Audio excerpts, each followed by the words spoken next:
In response to your denominational apologetics video, River, I think you've hit the nail on the head. People are losing faith over this issue of ecclesial anxiety because of the uncertainty. You're right on the money. 90% of that issue would dissipate if we could all use the original languages, critical texts, our true inspired material with absolute certainty, which is highly unrealistic, and we would be flawed even in the interpretation then. So at best, we can expect the lay person to develop a sense of what it's intended to say and some methods for how to find those answers with resources available to them. Nobody's getting a degree just to find out if they believe this, though. They have to address those earlier challenges with the resources, traditions, language they already have available to them, which they'll likely settle into just by having access to those. Because it's language, differing definitions at the heart of this, it's Babel. And I think the apostles recognized there will be some irreconcilable things between certain denominations. Notice, the church in Jerusalem, while being a hub, also continue to have people show up at other churches causing trouble. Now, they even stumbled Peter doing that. So if we look at the Gospels, all the epistles as written doctrinal notes of how every last facet works, we're going to have trouble.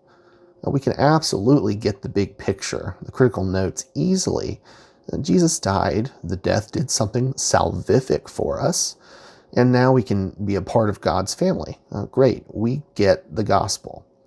But there are lots of views on atonement. At what point are we going to nail down one ideal understanding? I suggest, as Paul intended with his weaker and stronger brother talk, I think that's really trying to reconcile how folks hold different views and how they can love each other in spite of it. Definitions are going to vary. Expressions will vary. The only binding rules the first council in Jerusalem held the Gentiles to was the Noahic covenant, the one for everyone, because those ideas still held some relevance in the pagan culture and would help smooth over differences between them and Judaism. Apart from that, there's vast differences in how these churches would have functioned in different cultures, city to city.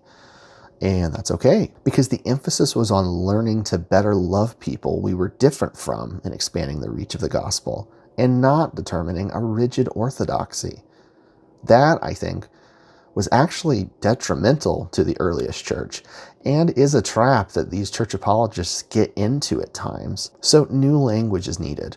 How different traditions can coexist, recognizing if we look at the biblical story, the story of faith hasn't changed.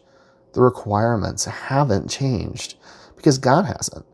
Even within that story, there are specific, unique expressions that are relevant at those times that God gave them, used to communicate his truth the best way possible to that audience.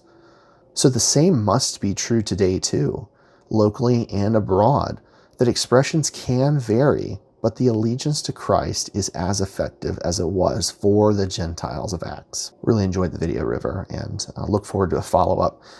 Hit us up if we have any questions, and I look forward to the next video.